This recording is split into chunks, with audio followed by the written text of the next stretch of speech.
po muli sa ating lahat. Ako po si James Rafael Acop from Batch 3 at muli ko pong ipapahagi ang aking daily devotion para sa araw na ito. So, ating pag-uusapan ngayon ay nagkakaproblema ba si Lord? At ang ating concept ay peace. At ang ating Bible verse ay Judges 6 verse 24. So, the Gideon built an altar there unto the Lord and called it Jehovah Shalom.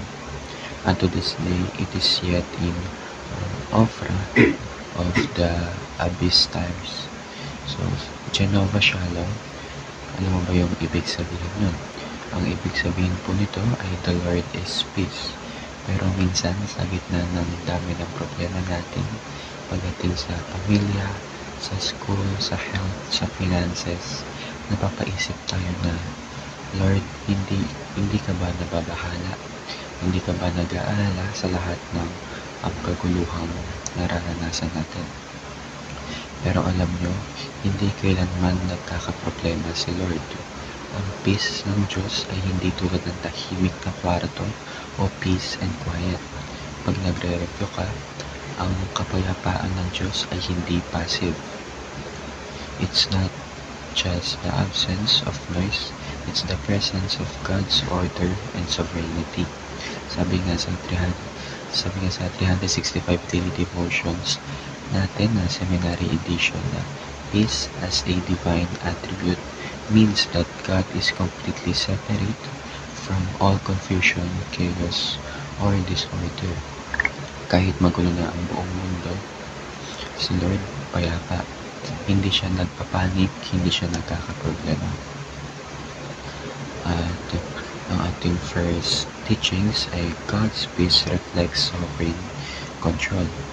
May hawak si Lord sa lahat mula sa pag-ikot ng milyong-milyong bituin hanggang sa bawat detalye ng mga buhay natin.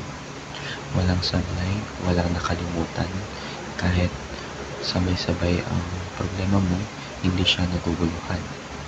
And second, God's peace flows from His unchanging nature. Tayo, pabago-bago tayo ng mood, damdamin natin. Pero si Lord, He is the same yesterday, today, and forever. At dahil hindi siya nagbabago, ang kapayapaan niya ay hindi rin natitinag. And third, God's peace is the altar we build in our hearts. Tulad ni Gideon sa Judges 6 verse 24, nagtayo siya ng altar at tinawag iyon na Jehovah Shalom. Bakit? Kasi takot siya kahit may gera, pinili niyang magtiwala. Ganon din tayo. Sa puso natin, magtayo tayo ng altar ng kapayapaan. Isang paalala na kahit magulo ang paligid, si Lord ang kapayapaan natin. So, alalhanin natin na hindi kailanman nagkakaproblema si Lord. At dahil siya ay payapa, pwede ka rin maging payapa. So today, let's build the altar in our hearts and say this with faith. Jehovah Shalom, the Lord is my peace. And that's it for today's devotion. Muli, ako po si James Rafael Acop from Batch 3. At marami pong salamat sa inyong pakikinig. At huwag mo rin kalimutan na hindi kailanman naguguluhan ang Diyos.